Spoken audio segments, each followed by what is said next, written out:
2017 LDF സർക്കാർ കൊണ്ടുവന്നൊരു തസ്തികയാണിത്. പിന്നെ main 1-ാം class പിള്ളേർ കൊഴിഞ്ഞുപോക്ക് തടയാൻ വേണ്ടിയിട്ട് കൊണ്ടുവന്ന, ആദിവാസി പിള്ളേർ കൊഴിഞ്ഞുപോക്ക് തടയാൻ വേണ്ടി കൊണ്ടുവന്ന ഒരു പദ്ധതിയാണ്. അപ്പോൾ അത് ഈ ഒരു 9 വർഷത്തോളം 241 അധ്യാപകരുണ്ടായിരുന്നു.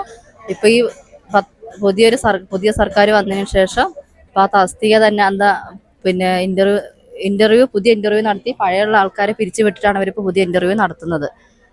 അപ്പോൾ ഇത്രയും വർഷം ജോലി ചെയ്തിട്ട് ഇത്രയും പേരെ ഒരു കുടുംബം അവർക്കൊരു വരുമാനം ഇല്ലാണ്ടായി. അതല്ല മെയിന് പൈസയിൽ ഉപരി നമ്മുടെ ആദിവാസി പിള്ളേരെ മുന്നോട്ട് വിദ്യാഭ്യാസത്തിന്റെ കാര്യത്തിലെല്ലാം മുന്നോട്ട് കൊണ്ടുവരിക എന്നുള്ളൊരു വലിയൊരു കടമ ഞങ്ങളെ കയ്യിൽ ഏൽപ്പിച്ചിട്ടാണ് LDF സർക്കാർ പോയതല്ല പിന്നെ ഏൽപ്പിച്ചിട്ടാണ് ഇതാക്കിയത്.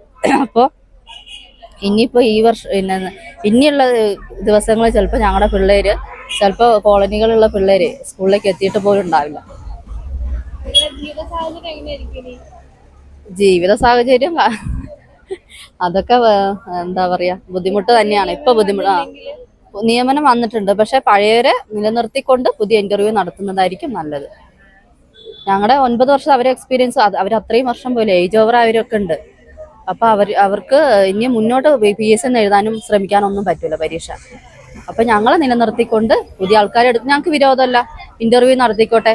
പിന്നെ ഹൈസ്കൂളിൽ അറ്റാച്ച്ഡ് ആയിട്ടുള്ള പിന്നെ ഹൈസ്കൂളിലേക്ക് ഒരു മെന്റർ ടീച്ചർ എന്തായാലും വേണം. കാരണം 300 ചില്ലറ 500 ST പിള്ളേരുള്ള സ്കൂളുകളൊക്കെ ഉണ്ട്. വലിയ വലിയ ഹൈസ്കൂളുകൾ, കാക്കവയൽ പോലുള്ള പിന്നെ മുണ്ടേരി പോലുള്ള സ്കൂളുകളിലൊക്കെ ഞങ്ങൾക്ക് ഒരു ടീച്ചറേയും കൂടി നിയമിക്കുന്നത് നല്ലതായിരിക്കും. അപ്പോൾ അങ്ങനെ ഞങ്ങളുടെ ഇടയിൽ തന്നെ വിദ്യാഭ്യാസം ഉള്ള പിള്ളേരുണ്ട്, BEd കഴിഞ്ഞവർ, TTC കഴിഞ്ഞവരുണ്ട്. അവർ മുന്നോട്ട് വരണം, അവർക്കൊരു അവസരം കൊടുക്കണം.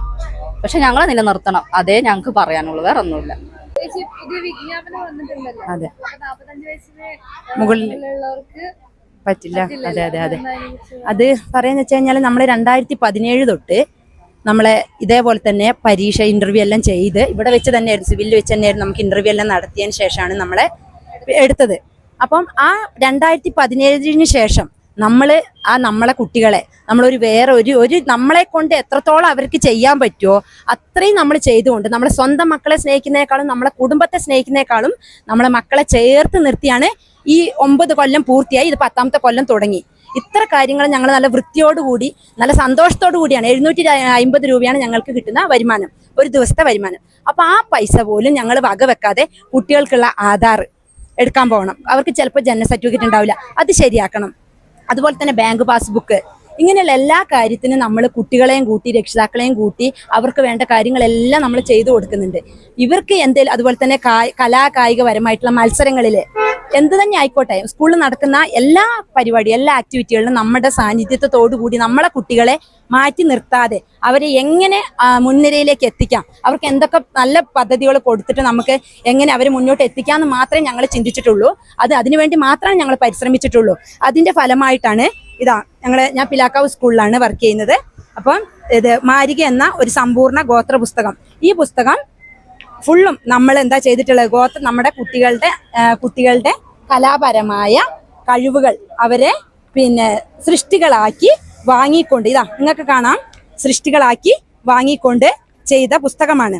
ആ സമയത്തുള്ള PTA-യും അതുപോലെ തന്നെ സ്കൂളിന്റെയും പൂർണ്ണ സപ്പോർട്ടോടുകൂടി നമ്മളെ ഊരുകളിൽ ചെന്ന് ഉന്നതികളിൽ ചെന്ന് അവരുടെ വയസ്സായ പിന്നെ മൂപ്പന്മാരുടെയും അതുപോലെ തന്നെ എല്ലാവരുടെയും കാര്യങ്ങളൊക്കെ ചേർത്തുകൊണ്ട് നമ്മൾ തയ്യാറാക്കിയ ഒരു പുസ്തകമാണിത്. ഇത്രയും കാര്യങ്ങൾ നമ്മൾ അവർക്ക് വേണ്ടി ചെയ്യുമ്പോൾ എത്രത്തോളം കടപ്പാട് നമുക്ക് അവരോടുണ്ട് എന്ന് നിങ്ങൾക്ക് ചിന്തിക്കാവുന്നതേ ഉള്ളൂ. അപ്പോൾ ഒറ്റ സുപ്രഭാതം ഞങ്ങൾ എന്താ വിചാരിക്കുന്നത്, ഞങ്ങൾക്ക് ഈ കൊല്ലം എന്തായിട്ടും ജോലി ഉണ്ടാവും. സാധാരണ നമുക്ക് മെയ് ലാസ്റ്റോട് കൂടി വിജ്ഞാപനം വരും, നമ്മൾ ഓർഡർ വരും, നമുക്ക് നിങ്ങളെ ജോലിയിൽ തുടരാനുള്ള ഓർഡർ ആയിട്ട് വരും. അപ്പോൾ ഞങ്ങളിങ്ങനെ ഓരോ ദിവസം വെയിറ്റ് ചെയ്യാണ്. വരാത്ത കാണുമ്പോൾ നമുക്കൊരു ടെൻഷൻ, ഇനി കിട്ടൂലേ എന്താണെന്നറിയില്ല. അതുകൊണ്ട് നമ്മൾ വെയിറ്റ് ചെയ്തു. പക്ഷേ ജൂൺ ആയിട്ടും ഈ നേരം വരെ നമുക്ക് അതിനുള്ളൊരു നമ്മൾ ആഗ്രഹിക്കുന്ന വിധത്തിലൊരു ആൻസർ നമുക്ക് കിട്ടിയിട്ടില്ല. എടുത്തോട്ടെ, ഞങ്ങൾ പുതിയൊരു വിജ്ഞാപനത്തെ ഞങ്ങൾ 2 കൈ നീട്ടി സ്വീകരിക്കുന്നു. പക്ഷേ അത് ചെയ്യുമ്പോൾ നമ്മളെപ്പോലെയുള്ള 2017 തൊട്ട് പണിയെടുത്ത് വരുന്ന ഈ ടീച്ചർമാരെയും കൂടി ഉൾപ്പെടുത്തിയിട്ട് വേണം ചെയ്യാൻ. ഇപ്പോൾ ഓരോ ക്ലാസ്സിന് ഇത്ര സീറ്റുകൾ വെച്ച് ചെയ്തിട്ടുണ്ട്. അപ്പോൾ ആ സീറ്റുകളിൽ ഇപ്പോൾ +2 കഴിഞ്ഞ ആളുകളെ വെച്ച് എടുക്കുമ്പോൾ തന്നെ ആ സീറ്റ് ഫുള്ളാവും. ഓൾറെഡി ഇപ്പൊ 45 കഴിഞ്ഞവർക്ക് ഇനി PSC പഠിച്ച് എഴുതാനോ അല്ലെങ്കിൽ PSC അറ്റൻഡ് ചെയ്യാനോ പറ്റില്ല. അപ്പൊ അവർക്ക് പ്രായപരിധി കഴിഞ്ഞു. അപ്പൊ ഇതെല്ലാം ഒന്ന് പരിഗണിച്ച് ചെയ്തോട്ടെ. നമ്മൾ ആദിവാസി ഇടയിൽ വികസനം വരണം, നല്ല നല്ല പദ്ധതികൾ വരണം. അതിന് ഞങ്ങൾ ആരും ഒരിക്കലും പിന്നെ ഞങ്ങളുടെ സഹോദരങ്ങൾക്ക് വരുന്ന നല്ല കാര്യങ്ങൾ ഒരിക്കലും തടയിട്ട് ഞങ്ങൾ നിൽക്കില്ല. അപ്പൊ അത് വരുമ്പോൾ നല്ല രീതിയിൽ നമ്മളെയും കൂടി പരിഗണിച്ചുകൊണ്ട് നമ്മളെ എടുത്തിട്ട് ഹൈസ്കൂൾ പോലെയുള്ള സ്കൂളുകളിൽ 1 തൊട്ട് +2 വരെയുള്ള സ്കൂളുകളിൽ നമ്മൾ ഒരു ടീച്ചറെ കൊണ്ട് ഓടിയെത്തില്ല. അപ്പോൾ ഒരു ഹൈസ്കൂളിലേക്കും കൂടി ഒരു ടീച്ചറെ നിയമിച്ചു കൊടുക്കാം. അപ്പോഴെന്ത് ചെയ്യും, SSLC അതുപോലെ തന്നെ +2 അവർക്ക് കുറച്ചുകൂടി അവരെ ശ്രദ്ധിക്കാനായിട്ട് കഴിയും. മറ്റൊരു ടീച്ചർക്ക് LP UP കൂടി ചെയ്യാനായിട്ട് ശ്രദ്ധിക്കാനായിട്ട് കഴിയും. അങ്ങനെ ചെയ്യുമ്പോൾ നമ്മുടെ ST മേഖല ഒന്നുകൂടി വലുതാകും. അപ്പം ആർക്കും പ്രശ്നം, നമ്മൾക്കും പ്രശ്നമില്ല, കുട്ടികൾക്കും ഇനി അപേക്ഷിക്കാവുന്ന കുട്ടികൾക്കും പ്രശ്നമില്ലാത്ത രീതിയിൽ കാര്യങ്ങൾ ചെയ്യാൻ കഴിയുമെന്നാണ് വിശ്വസിക്കുന്നത്. കൊറോണ സമയത്ത് പോലും നമ്മൾ ഒരു പേടിയും പേടിക്കാതെ, നമ്മളെ വീട്ടിലും കുട്ടികളുണ്ട്, കുഞ്ഞുങ്ങളുണ്ട്, അതൊന്നും നമ്മൾ വകവെച്ചില്ല. നമ്മൾ എന്ത് ചെയ്ത് നമ്മളെ ഉന്നതിയിലെ കുട്ടികൾക്ക് അവർക്ക് വേണ്ട കാര്യങ്ങൾ ചെയ്തു കൊടുത്തും, സ്കൂളിൽ നിന്ന് കിട്ടുന്ന പിന്നെ പുസ്തകം ആയിക്കോട്ടെ, യൂണിഫോം ആയിക്കോട്ടെ, എന്ത് കാര്യങ്ങളും അവരെ വീടുകളിൽ എത്തിച്ച് അവരെ ഒന്നിച്ച് കൂട്ടിയിരുത്തി, ഇത്ര കുട്ടികളെ വീതം കൂട്ടിയിരുത്തി അവർക്ക് വേണ്ട കാര്യങ്ങൾ സർവ്വതും ചെയ്തു കൊടുത്തു. അത് ശരിക്കും ജനറൽ ടീച്ചർമാർ ചെയ്യുന്ന അവരോടൊപ്പം തന്നെ നിന്ന് നമ്മൾ ഒരു പ്രതിഫലം ഒരു ഇതും തന്നെ കൂടുതലായിട്ട് പ്രതീക്ഷിച്ചിട്ട് ഒന്നും കൊണ്ടല്ല. നമ്മളെ മക്കളാണ്, അവർ വളരണം, നല്ലൊരു ഭാവി വരണം, നമ്മളെ ആദിവാസി മേഖല കുറച്ചുകൂടി ഉയരണമെന്ന് വിശ്വസിച്ചിട്ട് ആഗ്രഹിച്ചുകൊണ്ടാണ് ഞങ്ങൾ ഇത്രയും ചെയ്തത്. പക്ഷെ ഇങ്ങനെ പെട്ടെന്ന് ഇങ്ങനെ ഒരു നടപടി വരുമ്പോൾ നമുക്ക് നല്ലോണം മാനസികമായിട്ട് നമുക്ക് വേദന ഉണ്ടാക്കുന്ന ഒരു കാര്യം തന്നെയാണ്. കാരണം ഇത്ര ചത്തുകുത്തി നമ്മൾ എടുത്തിട്ടും ഒറ്റ സുപ്രഭാതം പണിയില്ല എന്ന് പറയുമ്പോൾ ഭയങ്കര ഒരു പ്രശ്നമാണ്. അപ്പോൾ ഇനി അവരെ എടുക്കുമ്പോൾ പുതിയൊരു ഇന്റർവ്യൂ അല്ലെങ്കിൽ ഒരു എഴുത്ത് പരീക്ഷ കഴിഞ്ഞ് എടുക്കുമ്പോൾ നമ്മളെ കൂടി പരിഗണിച്ചു കൊണ്ടുള്ള ഒരു ഉത്തരവിലേക്ക് അല്ലെങ്കിൽ പുതിയൊരു മാറ്റത്തിലേക്ക് വരുമെന്നുള്ള ഒരു പ്രതീക്ഷ ഞങ്ങൾ വെക്കുന്നുണ്ട്. അങ്ങനെ ആകട്ടെ എന്ന് പ്രാർത്ഥിക്കുകയാണ്. വരുന്നുണ്ട്. അപ്പോൾ നമ്മളിപ്പോൾ സ്കൂളുകളിൽ പോകുന്നില്ലല്ലോ, അപ്പൊ നമ്മളെ പാരന്റ്സ് വിളിക്കുന്നുണ്ട്. പിന്നെ നമ്മളിപ്പോഴും സ്കൂളിലുണ്ട് എന്നുള്ള ഒരു ധാരണ കൊണ്ടാണ് പാരന്റ്സ് നമ്മളെ വിളിക്കുന്നത്. ടീച്ചറെ ഇങ്ങനെ കുഞ്ഞിനെ ഇങ്ങനെ വയ്യാത്തോണ്ട് ഇന്ന് വിടുന്നില്ല, അങ്ങനെയുള്ള കാര്യങ്ങളൊക്കെ നമ്മളോട് പറയുന്നുണ്ട്. നമുക്ക് അവിടെ ഒന്നും പറയാനുള്ള ഒരു റോളില്ല. അവരോട് ഒരു ആൻസർ പറയാൻ ഇപ്പൊ നമുക്ക് ഈ ഒരു കാര്യം പറഞ്ഞാൽ തന്നെ അവർക്കത് എത്രത്തോളം അവരിലേക്ക് എത്തും എന്ന് അവർക്കറിയില്ല. അപ്പൊ നമുക്ക് ഇങ്ങനെ ഓർഡർ കിട്ടിയില്ല, അങ്ങനെ നമുക്ക് പറയാൻ നമുക്കും ബുദ്ധിമുട്ടുണ്ട്, കേൾക്കുന്ന അവർക്കും ബുദ്ധിമുട്ടുണ്ട്.